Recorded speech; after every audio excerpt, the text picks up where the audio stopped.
Hey guys, what's up and welcome back to Business Hub. Ray Dalio is one of the 100 wealthiest people in the world and also one of the most successful investors ever. Impressively, his team at Bridgewater Associates predicted the 2008 housing bubble and recession.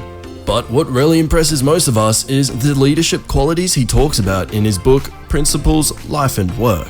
It turns out he runs kind of an oddball operation at his wildly successful hedge fund, so much so that some call it a cult.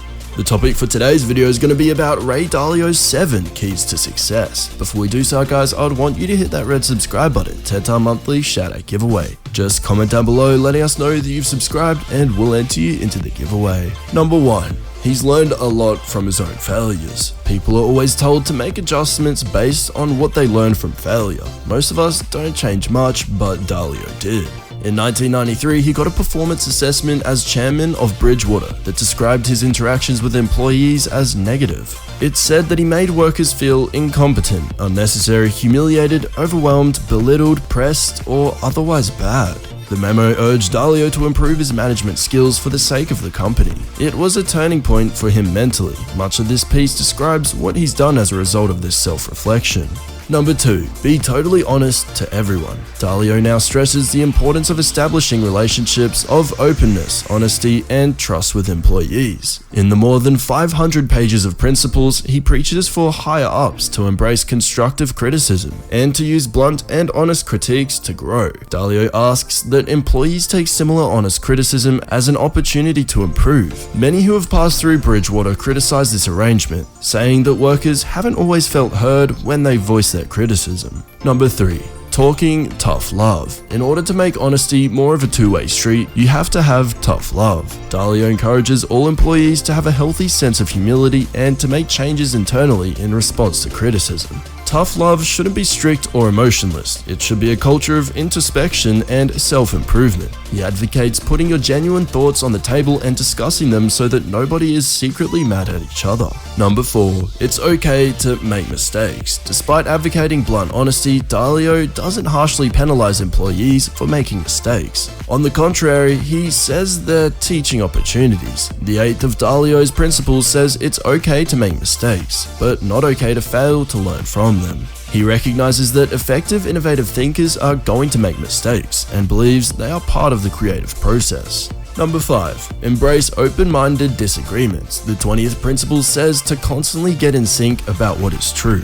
Dalio says the key is open communication in the workplace. Everyone always has the right to ask questions, but you have to earn the right to have an opinion. He says to be open-minded yet assertive at the same time and embrace the concerns of others. He encourages open-minded disagreements at work, especially when between 2 or more thoughtful people.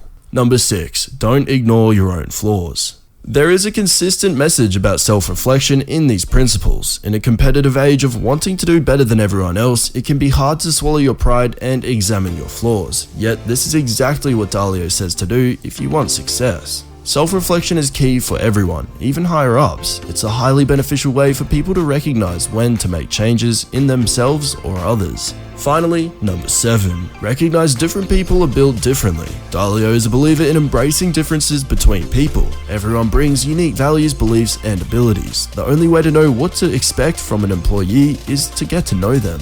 He encourages employers to use personality assessment tests with employees to identify differences. Recognizing these differences is the key to assigning the right people to the right responsibilities and encouraging employees to explore unique paths. It's true that not everyone likes Dalio's ideas. There's plenty of organizations with a much more top-down structure. Often, it's necessary, depending on the business. However, there's a lot of emotional intelligence to what Dalio is preaching. When you let workers express themselves more and they know you actually listen, that can result in all kinds of benefits, from longer employee tenure to higher quality effort. If you take these keys to success to heart, you may just transform your enterprise. Anyways guys, this does bring us to the end of this video. I hope you enjoyed it. Hit like if you did, and don't forget to subscribe to our channel so you don't miss any of our videos in the future.